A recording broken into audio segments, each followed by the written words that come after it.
Hi అండి. Experts తో మాట్లాడుతున్నాం కదా కరోనా టైమ్స్ లో. ఇవాళ మనం ప్రెగ్నెంట్ విమెన్ ఎలాంటి జాగ్రత్తలు తీసుకోవాలి? ఎంత కేర్‌ఫుల్ గా ఉండాలి? ఒకవేళ వాళ్ళకి కరోనా ఇన్ఫెక్షన్ వస్తే కనుక ఎలాంటి జాగ్రత్తలు తీసుకోవాలి? ట్రీట్మెంట్ విషయం ఎలా ఉండాలి? పిల్లల విషయంలో పుట్టిన తర్వాత వాళ్ళ వ్యాక్సినేషన్స్ విషయంలో ఇలాంటి విషయంలో ఎంత జాగ్రత్తగా ఉండాలి? ఇలాంటి బోల్డ్ అనే విశేషాలు తెలుసుకుందాం. మనతో జాయిన్ అవుతున్నారు గైనకాలజిస్ట్ డాక్టర్ స్వాతి గారు. వారితో మాట్లాడి ఈ విషయాలన్నింటినీ తెలుసుకుందాం. So doctor, lot of tension corona గురించి అందరూ భయపడుతున్నారు. బట్ ఎస్పెషల్లీ ప్రెగ్నెంట్ విమెన్, మామూలుగా ప్రెగ్నెన్సీ అంటేనే రకరకాల టెన్షన్ ఉంటది ఆ టైంలో. ఇంకా దానికి తోడు ఈ కరోనా టైమ్స్ లో ఇంకా ఎంత ఎక్సెస్ ప్రెషర్ కి వాళ్ళు గురవుతున్నారు డాక్టర్? మీ దగ్గరకు వచ్చిన కేసెస్ ఎలాంటి? చాలా టెన్షన్ కి గురవుతున్నారమ్మా. ఎందుకంటే అసలు ఫస్ట్ ఆఫ్ ఆల్ ప్రెగ్నెన్సీలో ఇమ్యూనిటీ అనేది చాలా తక్కువ ఉంటుంది. So compare to the other people, pregnant women కి ఇంకా కరోనా వైరస్ అనేది రావడానికి రిస్క్ ఎక్కువ ఉంటుంది అనమాట. అండ్ ఇప్పుడు మనం కమ్యూనిటీ స్ప్రెడ్ స్టేజ్ లో ఉన్నాము. యాక్చువల్లీ ఏ సిమ్టమ్స్ లేకుండా just mild symptoms, just mild fever, cold, cough తోనే చాలా మంది ప్రెగ్నెంట్ పేషెంట్స్ ప్రెసెంట్ అవుతున్నారు అనమాట తెలియకుండానే. సో మా దగ్గరకు వచ్చి డెలివరీ ప్లాన్ చేస్తున్నప్పుడు, రొటీన్ గా టెస్ట్ చేసినప్పుడు అప్పుడు బయటపడుతుంది కరోనా పాజిటివ్ అని చెప్పి. సో వాళ్ళు చాలా స్ట్రెస్ కి గురవుతున్నారు. ఎందుకంటే వాళ్ళకి ఇమ్యూనిటీ తక్కువ ఉంటుంది కాబట్టి వాళ్ళకి ఇన్ఫెక్షన్ రావడానికి రిస్క్ ఎక్కువ ఉంటుంది. అండ్ వచ్చిన తర్వాత తొందరగా ప్రోగ్రెస్ అవ్వడానికి కూడా రిస్క్ ఎక్కువ ఉంటుంది అనమాట. సో మిగతా పేషెంట్స్ ఇచ్చినంత టైం వాళ్ళు మనకి ఇవ్వకపోవచ్చు. సో దీని వల్ల ఏంటంటే వాళ్ళకి చాలా టెన్షన్ పడుతున్నారు. జనరల్ గా ఏ టైం మ్యామ్? అంటే first trimester, second trimester, third trimester, ఏ టైంలో ఎక్కువ వాళ్ళకి ఈ కరోనా సోకే ప్రమాదం ఉంటుంది? ఎప్పుడైనా రావచ్చమ్మా, ఎనీ ట్రైమెస్టర్. ఎందుకంటే వాళ్ళు ఇమీడియట్ గా కన్సీవ్ అయిన వెంటనే యాక్చువల్లీ బాడీలో కొన్ని చేంజెస్ అనేవి జరుగుతాయి అనమాట ఫిజియాలజీలో. సో దాని వల్ల ఏంటంటే ఇమ్యూనిటీ అనేది కొంచెం దెబ్బతింటుంది. సో ఇమ్యూనిటీ అనేది తగ్గుతుంది వాళ్ళకి. ఆ చేంజ్ వాళ్ళు ఇమీడియట్ గా కన్సీవ్ అవ్వగానే జరుగుతుంది. సో అప్పటి నుంచి any time they can be at risk అనమాట. సో ట్రైమెస్టర్ వైజ్ ఈ ట్రైమెస్టర్ లోనే ఎక్కువ ప్రోన్ అనేది అయితే so far studies have not shown అనమాట. సో ఫస్ట్ ట్రైమెస్టర్ లో చూస్తున్నాము, మిడిల్ ట్రైమెస్టర్, సెకండ్ ట్రైమెస్టర్ లో కూడా జస్ట్ స్కాన్ కి వచ్చినప్పుడు రొటీన్ గా వాళ్ళకి కామన్ కోల్డ్ లేకపోతే ఫీవర్, సోర్ థ్రోట్ తో ప్రెసెంట్ అయినప్పుడు టెస్ట్ చేసిన పాజిటివ్ కేసెస్ ఉంటున్నాయి. అండ్ ఈవెన్ టర్మ్ పేషెంట్స్ కూడా, అంటే జస్ట్ డెలివరీకి ముందు చెక్ చేసినా కూడా కొంతమంది పాజిటివ్ ఉంటున్నారు. సో ఆల్ 3 ట్రైమెస్టర్స్ లో ఈక్వల్ గానే చూస్తున్నాము. డాక్టర్, వరల్డ్ వైడ్ స్టడీస్ ఏం చెప్తున్నాయి అంటే నార్మల్ పేషెంట్స్ కంటే ప్రెగ్నెంట్ విమెన్ ఒకవేళ కరోనా సోకితే రికవర్ అయ్యే టైం వీళ్ళకి వాళ్ళకి ఎంత డిఫరెన్స్ కనిపిస్తుంది? అంటే బేసికలీ ప్రెగ్నెంట్ ఉమెన్ కి ఇమ్యూనిటీ అనేది తక్కువ ఉంటుంది. సో ఏంటంటే రావడానికి రిస్క్ ఎక్కువ ఉంటుంది. అండ్ వచ్చిన తర్వాత వాళ్ళకి ఇంకా ప్రోగ్రెస్ అవ్వడానికి రిస్క్ ఎక్కువ ఉంటుంది అనమాట. అంటే తొందరగా ప్రోగ్రెస్ అవ్వచ్చు. అండ్ సపోజింగ్ ప్రెగ్నెంట్ ఉమెన్ కి వేరే ఏదైనా కోమార్బిడిటీస్ కూడా ఉన్నాయి అనుకోండి, like hypertension, diabetes or any other risk factors. So ప్రెగ్నెన్సీయే కాకుండా వాటి వల్ల కూడా వాళ్ళ ఇమ్యూన్ సిస్టమ్ అనేది దెబ్బతిని ఉంటుంది. సో ఏంటంటే వాటి వల్ల వాళ్ళకి ఇంకా కొంచెం సివియర్ ఫామ్ లో రావడానికి రిస్క్ ఎక్కువ ఉంటుంది. ఇప్పుడు మేమే చూస్తున్నాం పేషెంట్స్ ని, just 4 days fever, 5 days fever. But usually వాళ్ళకి హైపర్ టెన్షన్, డయాబెటీస్ ఉన్న పేషెంట్స్ కి, అంటే apart from just pregnancy, they are progressing very fast. So వాళ్ళకి ఏంటంటే antivirals, sometimes even ventilation కూడా అవసరం పడుతుంది అనమాట, వెంటిలేటరీ సపోర్ట్. సో వాళ్ళు చాలా ఫాస్ట్ గా ప్రోగ్రెస్ అవుతున్నారు. స్టడీస్ కూడా అదే చూపిస్తుంది. మెయిన్ థింగ్ ఏంటంటే యూ హ్యావ్ టు కాన్సన్ట్రేట్ చిన్న పిల్లలు less than 10 years of age, అలాగే elderly patients more than 60-65 years of age, and pregnant women కూడా వల్నరబుల్ ఏజ్ గ్రూప్ లోనే ఉంటారన్నమాట, వల్నరబుల్ గ్రూప్ ఆఫ్ పేషెంట్స్ లో. సో మనం వాళ్ళకు కూడా చాలా ఇంపార్టెన్స్ ఇవ్వాల్సి ఉంటుంది. మ్యామ్, రెగ్యులర్ చెకప్స్ అవి ఇంపార్టెంట్ అంటారు కదా, ప్రీనేటల్ అంటే డెలివరీకి ముందు. ఇప్పుడు ఈ కరోనా వల్ల చాలా చోట్లకి వెళ్ళాలంటే భయపడుతున్నారు. ఎస్పెషల్లీ వీళ్ళు మీరు అంటున్నట్లు చాలా వల్నరబుల్ గ్రూప్ లో వస్తారు కాబట్టి చెకప్ కి వెళ్ళడం అవసరమా అని చెప్పి. అందరికీ కాకపోయినా కొంతమందికి కంపల్సరీ చెకప్స్ కి వెళ్లాల్సిన అవసరం ఉంటుంది. వాళ్ళు ఈ చెకప్స్ మిస్ అవ్వడం వల్ల దాని వల్ల కూడా స్ట్రెస్ ఫీల్ అవుతూ ఉంటారు. ఏంటి మ్యామ్ అలాంటి వాటికి వాళ్ళకి సొల్యూషన్ ఏంటి? అమ్మ, కొన్ని చెకప్స్ మటుకు కంపల్సరీగా రావాల్సి ఉంటుంది. లైక్ ఫర్ ఎగ్జాంపుల్ కొన్ని స్కాన్స్, ఎన్టీ స్కాన్ అంటాం, న్యూకల్ ట్రాన్స్లూసెన్సీ స్కాన్ అని. అదేంటంటే 11 వారాల నుంచి 14 వారాలు నిండే లోపే చేస్తారనమాట. ఇప్పుడు డౌన్ సిండ్రోమ్ అని వేరే కొన్ని అదర్ క్రోమోజోమల్ కండిషన్స్ ఉంటాయి. సో వాటికి any pregnancy can be at risk అనమాట. సో మనం ప్రెగ్నెన్సీస్ అన్నిటిని స్క్రీన్ చేయాల్సి ఉంటుంది. సో ఆ స్క్రీనింగ్ అనేది ఆ 11 weeks నుంచి 13 weeks and 6 days పీరియడ్ లోపు చేస్తాము. ఇప్పుడు మనం 11 days కంటే ముందు వెళ్ళినా చేయము, 13 weeks and 6 days దాటిపోయాక వెళ్ళినా చేయము. సో ఆ మధ్యన మటుకు ఒక చెకప్ కంపల్సరీగా ఉంటుంది. బికాస్ ఒకవేళ గనక ఏదైనా చేసి సపోజింగ్ స్క్రీనింగ్ లో పాజిటివ్ అని వస్తే గనక మేనేజ్మెంట్ ఆప్షన్స్ కంప్లీట్ గా వేరేగా ఉంటాయి. అట్లాగే బేబీ కంప్లీట్ గా ఫామ్ అయిందా లేదా, అన్ని సరిగ్గా ఫామ్ అయినాయా లేదా చూడటానికి టీఫా స్కాన్ అని చేస్తాము. అది కూడా డెఫినెట్ గా 18 weeks నుంచి 22 weeks లోపు చేస్తాం అనమాట. సో ఆ చెకప్ ఒకటి మిస్ అవ్వకూడదు. అలాగే ఈ ప్రెగ్నెంట్ ఉమెన్ కి వేరే అదర్ రిస్క్ ఫ్యాక్టర్స్ ఉన్నాయి అనుకోండి, like hypertension, diabetes. So baby growth కొంచెం ఎఫెక్ట్ అవడానికి ఛాన్స్ ఎక్కువ ఉంటుంది. సో గ్రోత్ స్కాన్స్ అనేవి ఉంటాయి అనమాట. యూజువలీ యూజువలీ 28 వీక్స్ తర్వాత చేస్తాం అనమాట 2-3 గ్రోత్ స్కాన్స్. సో అట్లాంటివి ఏదైనా ఉంటే కనుక కంపల్సరీగా పిలుస్తాము. ఇది కాకుండా ఏంటంటే వ్యాక్సినేషన్స్ ఉంటాయి ప్రెగ్నెన్సీలో, 2 వ్యాక్సినేషన్స్. అఫ్ కోర్స్ వాళ్ళు విజిట్ కి వచ్చినప్పుడు తీసుకోవచ్చు. సో ఇవి కాకుండా ఆల్ ద అదర్ పీరియడ్స్, ఇప్పుడు మధ్యలో ఉన్న పీరియడ్స్ నేను స్ట్రెస్ చేసిన టైం కాకుండా మిగతా పీరియడ్స్ అన్ని, ఇఫ్ ఇట్ ఇస్ అ లో రిస్క్ పేషెంట్ అంటే వేరే అదర్ కోమార్బిడిటీస్ ఏం లేకుండా, షీఈ్ జస్ట్ అన్కాంప్లికేటెడ్ కేస్ అనుకోండి, we are all available, like teleconsultation లో వీఆర్ అవైలబుల్. సో అనవసరంగా బయటకు వచ్చి ఎక్స్పోజ్ అవ్వద్దు అని మేము చెప్తున్నాం అనమాట. ఎందుకంటే బయట క్రౌడ్స్ లోకి వచ్చారనుకోండి, అది హాస్పిటల్ కావచ్చు వేరే ఇంకెక్కడన్నా, వాళ్ళ ఇమ్యూనిటీ ఫస్ట్ ఆఫ్ ఆల్ లోగా ఉంటుంది కాబట్టి వాళ్ళకి ఇన్ఫెక్షన్ అనేది క్యాచ్ చేసే రిస్క్ ఎక్కువ ఉంటుంది. So if it is a visit which is not very urgent, ఇప్పుడు ఈ ఇంపార్టెంట్ స్కాన్స్ ఏం లేవు ఆ విజిట్ లో అనుకుంటే, ఎస్ వాళ్ళ ఇంట్లో ఉండి they can consultants via teleconsultation రాకుండా. బట్ అదే హై రిస్క్ ప్రెగ్నెన్సీస్ అనుకోండి, high risk pregnancies are any other pregnant women also ఈ ఎన్టీ స్కాన్ ఒకటి, టీఫా స్కాన్ ఒకటి, గ్రోత్ స్కాన్స్ ఒకటి మిస్ అవ్వకూడదు. పర్టికులర్ గా ఈ ఏజ్ ప్రెగ్నెన్సీ లేడీస్ మస్ట్ గా రావాలి, వీళ్ళు రాకపోయినా పర్వాలేదని ఏజ్ తో ఏమైనా సంబంధం ఉంటుందా డాక్టర్? ఏజ్ తో కూడా అమ్మా, ఇప్పుడు ఫర్ ఎగ్జాంపుల్ ఎల్డర్లీ కేసెస్, ఇప్పుడు ఈ మధ్య ఏంటంటే చాలా మంది కెరియర్ కి ఇంపార్టెన్స్ ఇచ్చి they are planning pregnancies very late. So ఇంతకు ముందులాగా మనం 23 years 24 years కే ప్రెగ్నెన్సీ యాక్చువల్లీ చాలా రేర్ గా చూస్తున్నాం ఇప్పుడు. So by the time actually వాళ్ళు ఫస్ట్ ప్రెగ్నెన్సీ ప్లాన్ చేసేసరికి most of them are above 30. So ఇంకా ఏంటంటే ఇంకా వాళ్ళకి ఏదైనా వేరే ఇష్యూస్ వచ్చి if they have taken infertility treatment or ఇంకా లేట్ గా కన్సీవ్ అయ్యారు అనుకోండి, ఈవెన్ 35+ వాళ్ళు కూడా వస్తున్నారు, ఇది ఫస్ట్ టైం ప్రెగ్నెంట్. సో అట్లా హై రిస్క్, ఇప్పుడు ఫస్ట్ ఎల్డర్లీ అనేది ఏంటంటే 35 years దాటితే వాళ్ళని ఎల్డర్లీ ప్రైమీ గ్రావిడాస్ అంటాము. సో అట్లా ఉన్న వాళ్ళకి ఏంటంటే యూజువలీ మెడికల్ కాంప్లికేషన్స్ కూడా ఉండటానికి రిస్క్ ఎక్కువ ఉంటుంది, like hyper diabetes, thyroid issues or any other medical issues. So or in general ఇప్పుడు సెకండ్ టైం ప్రెగ్నెంట్ ఉమెన్ కావచ్చు, థర్డ్ టైం కావచ్చు, 40+ అనుకోండి, వాళ్ళకి మెడికల్ ఇష్యూస్ ఉండటానికి రిస్క్ ఎక్కువ ఉంటుంది. సో అలాంటి వాళ్ళు ఏంటంటే కొంచెం ఫ్రీక్వెంట్ చెకప్స్ కి రావాల్సి ఉంటుంది అనమాట. ఎందుకంటే ప్రెగ్నెన్సీ కాకుండా అదర్ కోమార్బిడిటీస్ ఆల్సో. సో వాటి వల్ల ఏంటంటే మనం వచ్చినప్పుడల్లా ప్రతిసారి బీపీ చెక్ చేయటం, వెయిట్ చెక్ చేయటము, ఒకసారి పల్స్ రేట్ చూడటము, ఆస్కల్టేటింగ్ ద లంగ్స్, ఒకసారి బేబీ గ్రోత్ సరిగ్గా ఉందా లేదా అనేది క్లినికల్ గా మనం అబ్డామిన్ హైట్ ని బట్టి బేబీ హార్ట్ బీట్ వింటాము, అలాంటివన్నీ చేయటం జరుగుతుంది. సో డెఫినెట్ గా హాస్పిటల్ కి వచ్చినందుకు అడ్వాంటేజెస్ ఉంటాయి.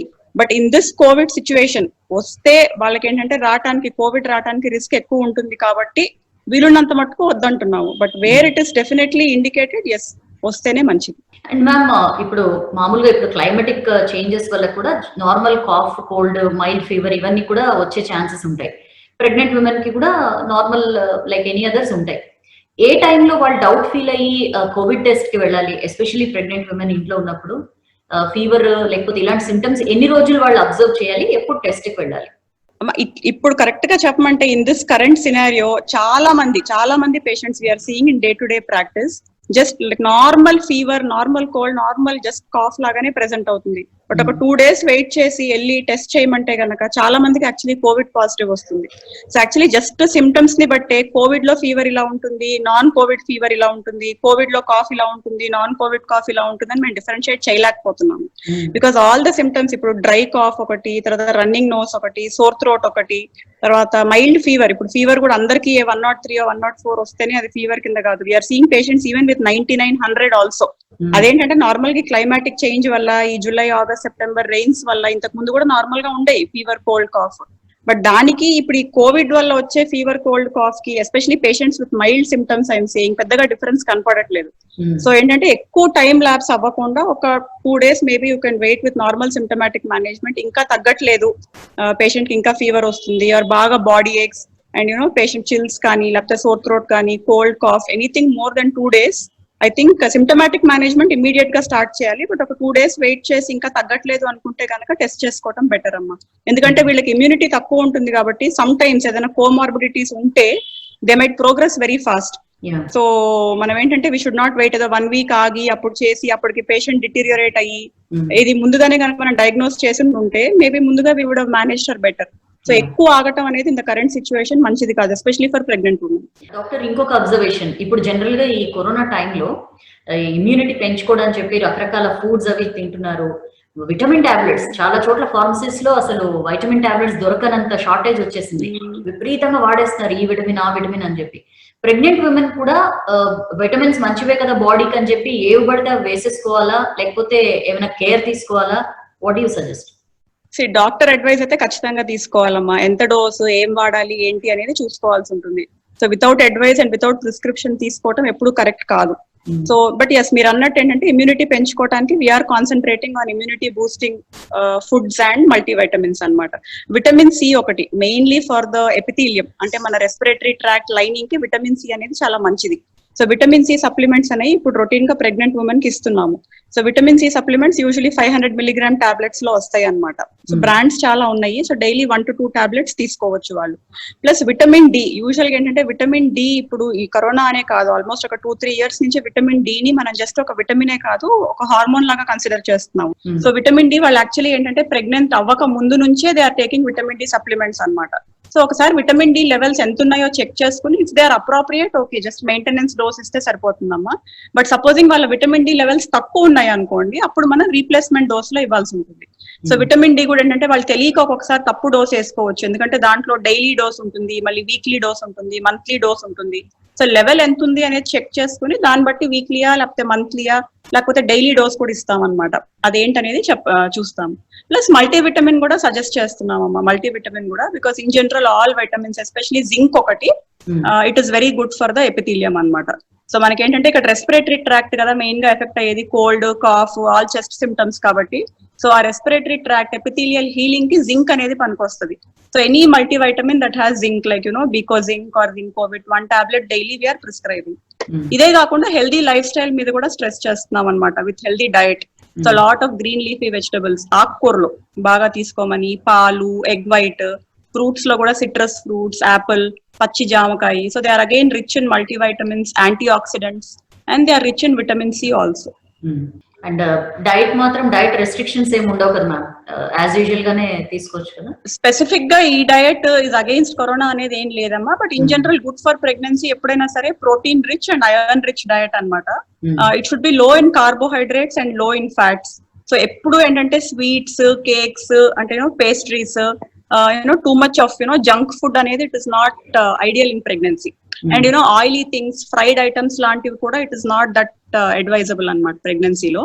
So more of protein based, ఇప్పుడు నేను చెప్పినట్టు ఎగ్ వైట్ ఒకటి, పాలు, తర్వాత Threptin biscuits daily 1 or 2, green leafy vegetables and కూరగాయలు అన్ని తినొచ్చు, దుంపలు ఎప్పుడన్నా ఒకసారి అనమాట. నాన్ వెజ్ వీక్లీ 1 or 2 తీసుకోవచ్చు.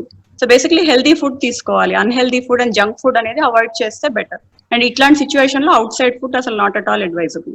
అండ్ మాక్సిమం ఇంట్లోనే ఉండమని చెప్తున్నారు, బికాస్ మీరు అన్నట్లు ఇమ్యూనిటీ తక్కువ ఉంటది కాబట్టి అవసరమైతే తప్ప బయటకు రావద్దన్నారు. బట్ ఒకవేళ ఏదైనా అవసరమై బయటకు వచ్చినప్పుడు మాస్క్ పెట్టుకోవడం మస్ట్. ఈ మాస్క్ పెట్టుకోవడం వల్ల ప్రెగ్నెంట్ విమెన్ లో పర్టికులర్ గా ఈ ఆక్సిజన్ ఇంటేక్ తగ్గడం కానీ, because they have a baby, వాళ్ళు క్యారీ చేస్తుంటారు కాబట్టి అట్లాంటి కాంప్లికేషన్స్ ఏమైనా ఉంటాయి డాక్టర్? అట్లాంటి చేంజెస్ ఏమైనా ఉంటాయి? అంటే కొన్ని అడ్వాన్స్డ్ ప్రెగ్నెన్సీస్ లో ఇప్పుడు టర్మ్ ప్రెగ్నెన్సీస్ ఏది వాళ్ళకి పొట్ట ఎక్కువ ఉంటుంది. సో అదేంటంటే డయాఫ్రమ్ అనేది పైకి పుష్ అవుతుంది అనమాట. పుష్ అయినప్పుడు వాళ్ళకి ఆల్రెడీ ఏంటంటే లంగ్ కెపాసిటీ కొంచెం తక్కువ ఉంటుంది. సో నార్మల్ పర్సన్ కంఫర్టబుల్ గా ఊపిరి పీల్చుకున్నట్టు వాళ్ళు ఒక్కొక్కసారి పీల్చుకోలేరు. సో ఒక్కొక్కసారి ఏంటంటే మాస్క్ పెట్టుకుని పీల్చుకోవాలంటే కొంచెం కష్టం అనిపిస్తుంది వాళ్ళకి. సో వీలున్నంత మటుకు వాళ్ళు బయటకు రావడం అవాయిడ్ చేయాలి. బట్ వచ్చినప్పుడు ఏంటంటే క్రౌడ్స్ లోకి తప్పదు. సో ఏంటంటే మాస్క్ పెట్టుకుని లెట్ దెమ్ ఫీల్ కంఫర్టబుల్. అంటే ఒక్కసారిగా మాస్క్ పెట్టుకుని talking with too many people వాళ్ళకి ఆయాసం రావడం అలాంటివి జరుగుతాయి అనమాట. సో మాస్క్ పెట్టుకుని let them just stay quiet and breathe normally. అందుకే బ్రీతింగ్ ఎక్సర్సైజెస్ గురించి కూడా మేము చెప్తాం వాళ్ళకి. So that that slow breathing in and out they get used to that breathing with a mask also. But mask పెట్టుకోకపోతే ఏమవుతుందంటే they have a high risk of getting corona. So దాని వల్ల మళ్ళీ కాంప్లికేషన్స్ అవన్నీ ఎక్కువ ఉంటాయి కదమ్మా. కొంచెం little bit of discomfort with mask అనేది చాలా మంది పేషెంట్స్ కంప్లైంట్ చేస్తారు. బట్ ఏంటంటే we just ask them to sit for some time and make themselves comfortable with the mask అన్నమాట. అండ్ ఎలాంటి కేర్ తీసుకుంటున్నారు డాక్టర్? జనరల్ గా వచ్చే వాళ్ళకి సేఫ్ గా వాళ్ళు మళ్ళీ చెకప్ చేయించుకుని తిరిగి వెళ్లేలాగా, ఎస్పెషల్లీ గైనకాలజిస్ట్ ని కన్సల్ట్ చేయాల్సి ఉంటుంది కాబట్టి ఈ టైంలో మీ క్లినిక్స్ లో వాటిలో ఎలాంటి సేఫ్టీ అండ్ సెక్యూరిటీ మెజర్స్ తీసుకుంటున్నారు? మేము హాస్పిటల్లో వీలున్నంత తక్కువ క్రౌడ్స్ ని ఎంకరేజ్ చేస్తున్నాం. అటెండెంట్స్ ని ఇంతకు ముందులాగా వీఆర్ నాట్ అలవింగ్ ఇన్సైడ్. ఇప్పుడు ఒక్కొక్క పేషెంట్ తో 3-4 వచ్చి అక్కడ ఒక పెద్ద క్రౌడ్ అక్యూములేట్ అయ్యి ఎవరికి ఉందో తెలియదు. ఎందుకంటే చాలా మంది they are asymptomatic or with mild symptoms. So వాళ్ళకే రావడానికి రిస్క్ ఎక్కువ ఉంటుంది. అందుకని క్రౌడ్స్ ని లిమిట్ చేయడానికి మేము అటెండెంట్స్ ని లోపలికి అలౌ చేయట్లేదు అనమాట. So just pregnant women and ఏదన్నా మరీ క్రిటికల్ కేసు అట్లా ఏదన్నా ఉంటే we are calling the attendant and we are explaining to them the situation అనమాట. సో లోపలికి మాస్క్ అనేది కంపల్సరీగా పెట్టుకుంటున్నారు. థర్మోచెక్ అనేది జరుగుతుంది బయట. అండ్ చాలా మంది చేతికి గ్లౌస్ వేసుకుని వస్తున్నారు, లేకపోయినా they are carrying their hand sanitiser అన్నమాట. సో బయట సర్ఫేసెస్ దగ్గర కూడా ఎక్కువ చేతులు పెట్టి కాంటాక్ట్ లోకి రావద్దు అనేది చెప్తున్నాము. And minimum distance between 2 people అనేది పాటించాలి. అండ్ ఈవెన్ డాక్టర్ రూమ్ లో కూడా so proper distance between the doctor and the patient. అలాగే too many people inside the doctor's room is also they are also not allowed. And patient couch కూడా ఒక patient అయిపోగానే we're cleaning the couch so that next patient వచ్చేటప్పటికి it will be like sanitized అన్నమాట. And patient files అవి handle చేసేటప్పుడు కూడా we're taking care.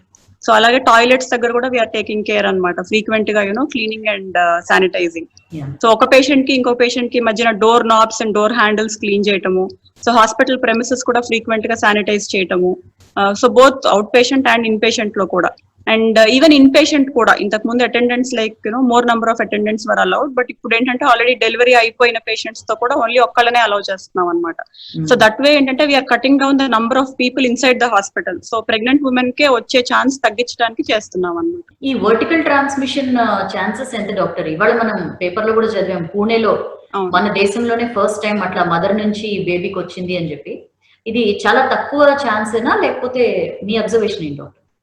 ఒకటమ్మా, actually it is too early to comment about it. ఇప్పుడు నేను ఇవాళ చెప్పింది రేపు ఇట్ మైట్ చేంజ్, ఎందుకంటే మెడిసిన్ అనేది ఇట్స్ కంటిన్యూస్లీ ఇవాల్వింగ్ థింగ్. ఇప్పుడు ఇదే 2 months బ్యాక్ 3 months బ్యాక్ అసలు వర్టికల్ ట్రాన్స్మిషన్ లేదు కరోనా వైరస్ తో అని చెప్పారు. బట్ ఏంటంటే ఇప్పుడు స్టడీస్ బయటకు వస్తున్నాయి అండ్ మన దగ్గర కూడా. బట్ ఏంటంటే నంబర్స్ చాలా తక్కువ. సో డెఫినెట్ గా ఇంత % ట్రాన్స్మిట్ అవుతుంది అనే percentage we cannot quote now, it is too early. But ఏంటంటే స్టడీస్ ఆర్ కమింగ్, మన దగ్గరే కాదు even from European countries also, that ఏంటంటే ట్రాన్స్ప్లసెంటల్ ట్రాన్స్మిషన్ అంటే మీరు అన్నట్టు వర్టికల్ ట్రాన్స్మిషన్ అంటే బేబీ ఇంకా యుట్రస్ లో ఉన్నప్పుడే మదర్ నుంచి బేబీకి స్ప్రెడ్ అయ్యే రిస్క్ ఉంటుంది అనేది కొన్ని స్టడీస్ దే ఆర్ ప్రూవింగ్ అన్నమాట. బట్ కరెక్ట్ గా ఇంత పర్సెంటేజ్ లో అనేది ఐ కెనాట్ కామెంట్ టుడే.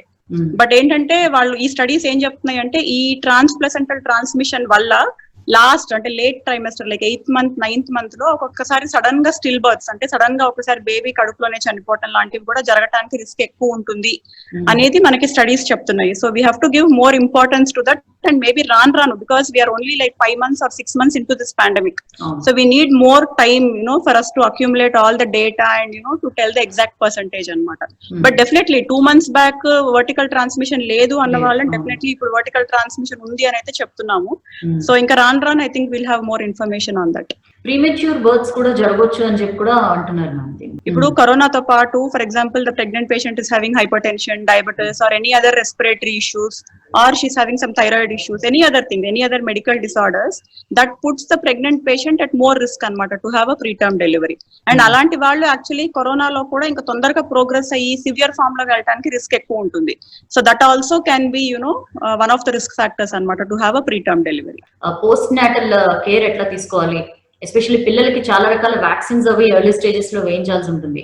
ఇవాళ పేపర్ లో కూడా వచ్చింది, చాలా మంది వ్యాక్సిన్స్ కి దూరంగా ఉంటున్నారు, చాలా అవసరం పిల్లలకి, బట్ దాన్ని వేయించడానికి భయపడుతున్నారు పిహెచ్సికి వెళ్ళడానికి అని చెప్పి. ఒకటమ్మా పోస్ట్ నేటల్ గా మదర్ కి వస్తే ఒకటి మదర్ ది మళ్ళీ ఇమ్యూనిటీ అనేది కోలుకుని నార్మల్ గా రావడానికి కూడా ఇంకా టైం పడుతుంది. Especially first 12 weeks after delivery అనేది వల్నరబుల్ పీరియడ్ అన్నమాట.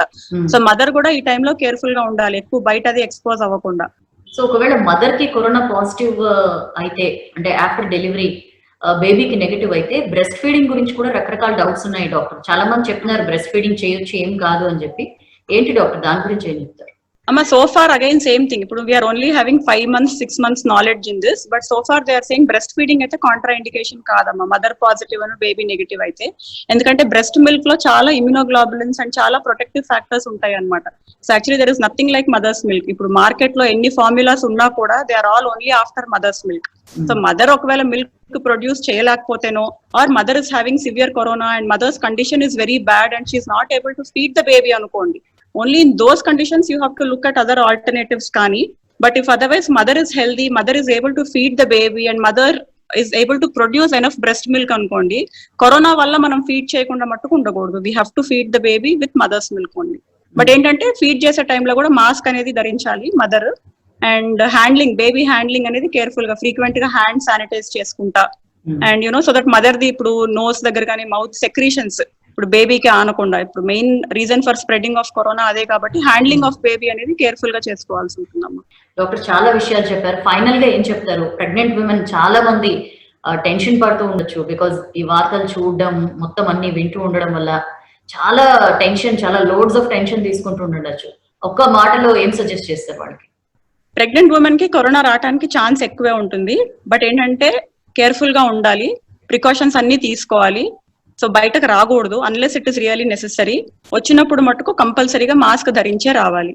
సో ఆల్ ప్రికాషన్స్ తీసుకుని మీకు ఏదైనా సిమ్టమ్స్ ఉంటే గనక వెంటనే ఒక డాక్టర్ ని సంప్రదించి ట్రీట్మెంట్ అనేది ముందుగా స్టార్ట్ చేస్తే మనం డిలే లేకుండా అది మనం స్ప్రెడ్ కాకుండా చూస్తాం అనమాట. అంటే మైల్డ్ ఫామ్ లో అయిపోయేది మనం సివియర్ ఫామ్ లోకి వెళ్ళనీయకుండా ముందుగా ఆపుతాం అనమాట.